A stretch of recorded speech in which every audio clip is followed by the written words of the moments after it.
Kanza kwethu ake ngikhuleke entshana sezansi. Namhlanje umsombuluko okumhla ka 13 isikhathi o10 ekseni sise Richards Bay.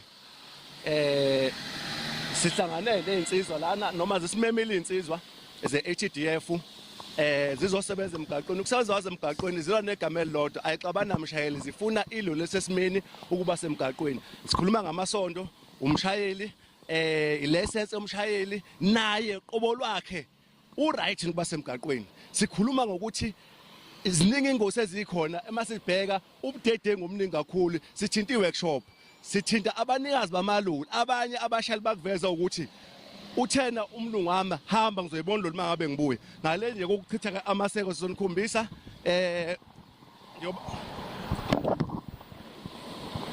njoba kusetshenzwa nje kuyasetshenzwa impela akudlala amaloli nawo amisiwe hayi ngoba ke kunjani akukho lutho Richards Bay kuyacheckiwa nje yonke into ukuthi isesimeni. Yeah, into esifunayo nje thile emgaqweni ukuphepha kwabashayeli. Amaloli amaningi ahamba emgaqweni engaqondile amasondo kasishintshelwa amasondo kodwa abantu aba involve engozini yiba abo driver and at the same time ba involve nomphakathi wethu kugcina kulimala wona umphakathi wethu. Inkampani azicomply iloli ligijima 24 hours ngaphandle ukuthi umshayeli athole imfuno zakhe akathola imali ngalokho uyagijima nje mahala nangeloli elingekho esimeni.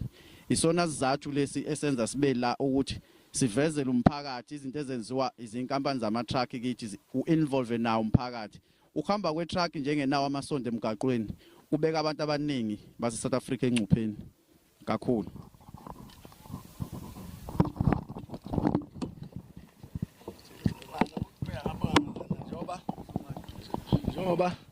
Njoba nibona sise Richards Bay umunye umshayeli kade ekhulumela nazi i-truck sebeyitholile ize Bay izodiliza ayikho esimeni nje ngalendlela exakile amasondo buka i-truck yonke le layisha amasondo yonakuza enamataya nje ehamba emgaqweni enamasondo anje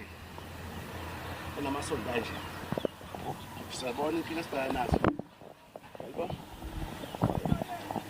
Uyalibona amasondo soze HDF ke ziphumile zithi zifuna ukuvala lento ethi ingozi zenza amaloli enza ingozi yiyo nambangela ke le ekuyona nje edala ukuthi kube nezingozi. Inkinga esibhekana nazo la buka nje buka iloli elibanjayo lana se-Richards Bay ngoba nje ngiripothile amasondo isondo likaDiff buka nje isondo likaDiff leli inkampani yiyo le ihamba wona mfowethu angithi ish mathatha konakele kanza kwethu konakele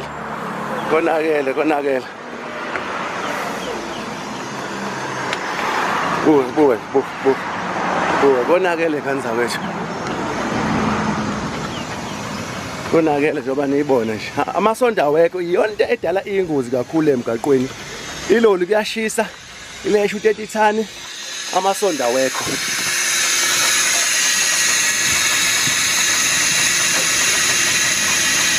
Ngoba niyibona nje isiqubulo esisodwa ilula ibese emgaqweni ngokufanele siyichecka nawo le kuningi okuvelayo amadisk ayo ubuye ngale khona kumele ushuthe ngale injani inqola uma uyavuza lapha la inibhesi njoba uyibona nje isemgaqweni izodiliza hapa mnikazi wayo uzoyithola ungena njalo moto ye-Transnet expired Transnet expired expire manje hayi unako manje next year ya yaphuma kanjani kulo kuza yini expire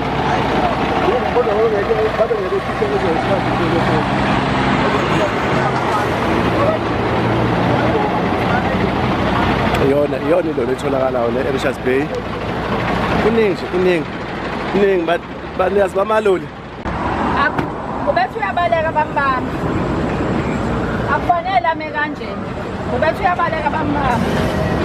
Kunezinto eziningi akazenzile office ngicela nisitekelele ubethi uyeza uqabashe sibheke kubheni eWeybridge manje.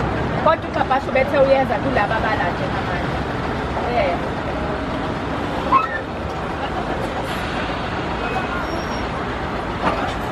Usuka la ebhenki umhlathuze yena. Sizama ukulungisa. Usuka la emhlathuze kodwa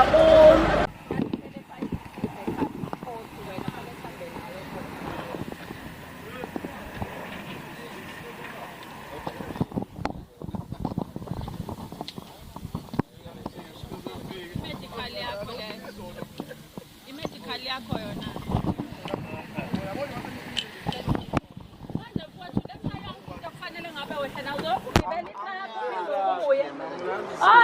Uyazi compliance ifunani mfowethu. Letha yonke into efuna ugibele kanje uyofuna ini ubusawufuna ini. Kuwabhekile la. Amasondo ngizalibone la lizobhasta noma yini. Akade sidonsa kancane lokuzophume emgaqweni lelo. Noma yini.